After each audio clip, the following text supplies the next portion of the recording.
हदीस नंबर 6044। सदर अंजुमन हकम साहिबा असातिज़ा इकराम और मेरे सामने बैठे मेरे दीनी भाइयों, आज की इस सालाना अंजुमन में मेरी तकरीर का उन्वान है वाली एक खतरनाक गुनाह। मेरे भाइयों, आज हर जानिब वाली का बाजार गर्म है। छोटा बड़े को, बड़ा छोटे को वाली दे रहा है। और इंतहाई बेगैरती की बात यह है कि वाली देते वक्त माँ बहन को ज्यादा निशाना बनाया जाता है और वाली सुनने वाला भी हंसते मुस्कुराते वाली कबूल कर लेता है कि चलो मेरे दोस्त ने ही तो वाली दी है। गोया कि लोगों को वाली देने और सुनने की आदत हो चुकी है और एहसास गुनाह खत्म हो चुका है। हालांकि किसी भी हाल में वाली देना एक खतरनाक गुनाह है। मेरे भाइयों, आज देखें कि वाली किसे कहते हैं। उर्दू लुगत के मुताबिक वाली फहश कोई बदजुबानी, गंदी और बेहुदा बात को कहते हैं। इसी तरह कोई इल्जाम तराशी, लानतान वगैरह भी वाली के मफ़हूम में शामिल है।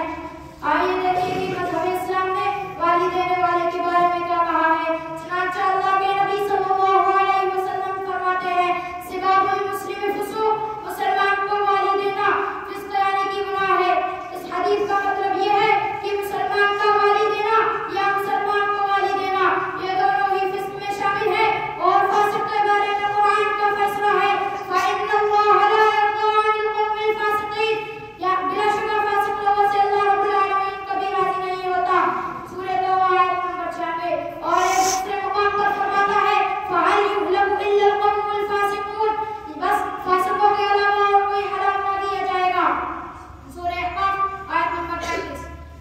आप हज़रात कुरान और हदीस की रोशनी में जायजा ले सकते हैं कि माशरे में कितने लोग फासिक हैं और अपने आप को हलाक कर रहे हैं। लीजिए एक और हदीस सुनिए। अल्लाह के नबी सल्लल्लाहु अलैहि वसल्लम फरमाते हैं, अहलुन नारी खम्सा, जहन्नमी 5 हैं। उनमें से एक अश्शादिर वल फहाश, वाली बकने वाला और फहश कहने वाला।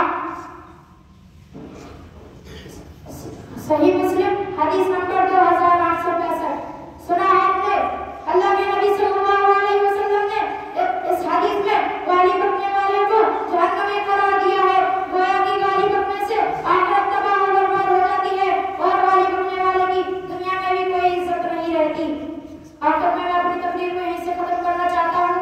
अल्लाह ताला से दुआ है कि वो हमें गाली जैसे खतरनाक गुनाह से बचाए और नेक अमल करने की तौफीक अता फरमाए। आमीन।